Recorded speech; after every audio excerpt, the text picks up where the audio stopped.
আসসালামু আলাইকুম। Students care YouTube channel থেকে তোমাদের সবাইকে স্বাগতম। আর যারা ফেসবুক পেজ থেকে দেখতেছো তাদের জন্য রইল অসংখ্য শুভেচ্ছা এবং অভিনন্দন।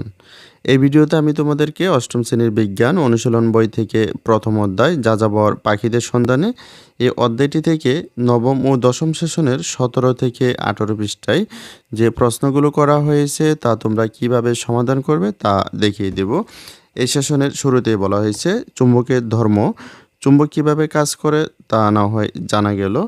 এখন প্রশ্ন হলো কম্পাসের ক্ষেত্রে বা যে কোনো চুম্বকের ক্ষেত্রে এটির দুমেরু সবসময় উত্তর দক্ষিণ মুখ করে থাকে কেন? এর উত্তরটা তোমরা ইতিমধ্যে হয়তো জেনেছ।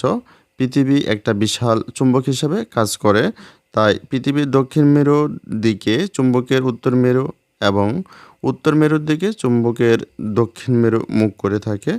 আরও ভালোভাবে বোঝার জন্য অনুসন্ধানী পাঠ বই থেকে পৃথিবীর চুম্বক ক্ষেত্র সম্পর্কে পড়ে নাও। ক্লাসে সবার সঙ্গে আলোচনা করো। এখানে তোমাদেরকে বলা হয়েছে যে কোনো দণ্ডচুম্বক সবসময় উত্তর এবং দক্ষিণ দিকে মুখ করে থাকার কারণ হচ্ছে পৃথিবী একটা বিশাল চুম্বক ক্ষেত্র হিসাবে কাজ করে এবং পৃথিবী নামক এই চুম্বক ক্ষেত্রের দক্ষিণ মেরু সবসময় যে কোনো চুম্বকের উত্তর মেরুকে তার নিজের দিকে আকর্ষণ করে এবং পৃথিবী নামক এই চুম্বকের উত্তর মেরু যে কোনো দণ্ডচুম্বকের দক্ষিণ মেরুকে সবসময় তার নিজের দিকে আকর্ষণ করে। তাই যে কোনো দণ্ডচুম্বক সবসময় উত্তর এবং দক্ষিণ দিকে মুখ করে থাকে। তারপর তোমাদেরকে বলা হয়েছে এখন প্রশ্ন হলো পরিযায়ী পাখিরা কিভাবে কম্পাস ছাড়াই বিশাল দূরত্বেও ঠিকভাবে দিক নির্ণয় করে থাকে? সূর্য বা তারার গতিপথ কাজে লাগানোর পরেও এই পথ চিনতে যা তাদের সবচেয়ে বেশি সাহায্য করে তা হলো চুম্বক। অবাক হচ্ছ?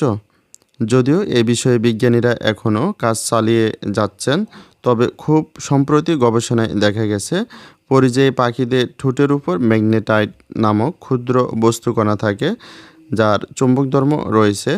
এছাড়া তাদের চোখের রেটিনার উপরেও ক্ষুদ্র চুম্বককণা তৈরি হয় যা তাদের পৃথিবীর চুম্বক ক্ষেত্রের রেখাগুলো বুঝতে সাহায্য করে। এর ফলে পাখিরা একদম নির্ভুলভাবে পথ চিনে তাদের গন্তব্যে পৌঁছতে পারে।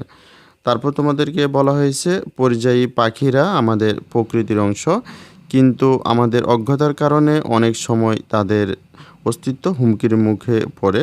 শিক্ষক তোমাদের কয়েকটি পত্রিকার সংবাদ দিবেন, সেখান থেকে তোমরা পরিযায়ী পাখি সম্পর্কে কয়েকটি সংবাদ দেখবে।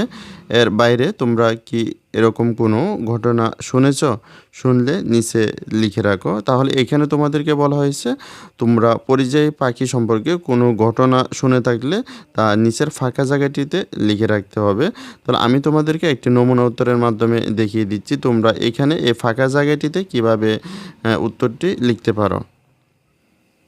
নমুনা উত্তরটি হলো দৈনিক সংবাদ ছাড়াও বিভিন্ন মাধ্যমে আমি পরিযায়ী পাখি সম্পর্কে অনেক ঘটনা জানতে পেরেছি।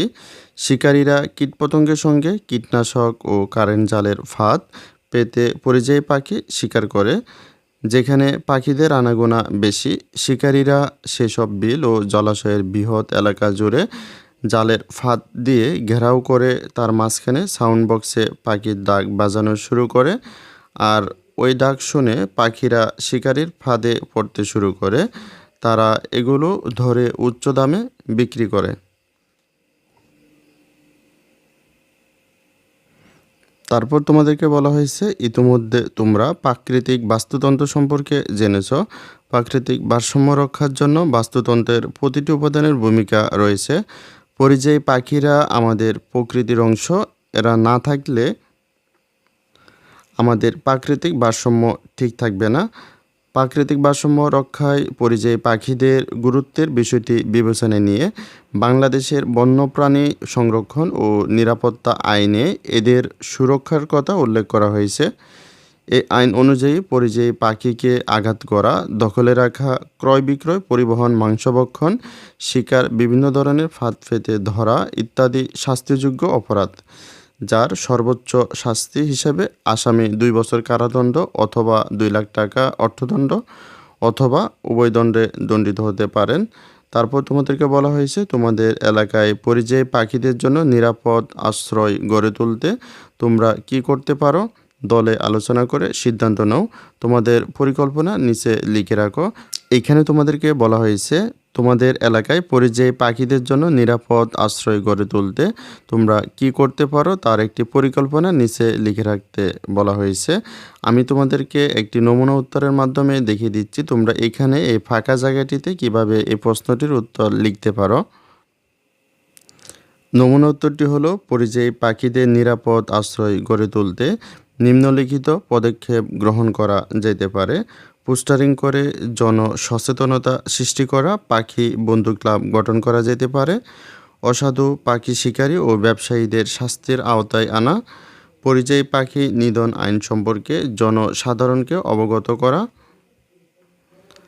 প্রাকৃতিক ভারসাম্য রক্ষায় পরিযায়ী পাখিদের গুরুত্ব সবার মাঝে তুলে ধরা, নদী জলাশয় ভরাট করা থেকে বিরত থাকতে হবে, লেক খাল বিলগুলো পরিষ্কার রাখা।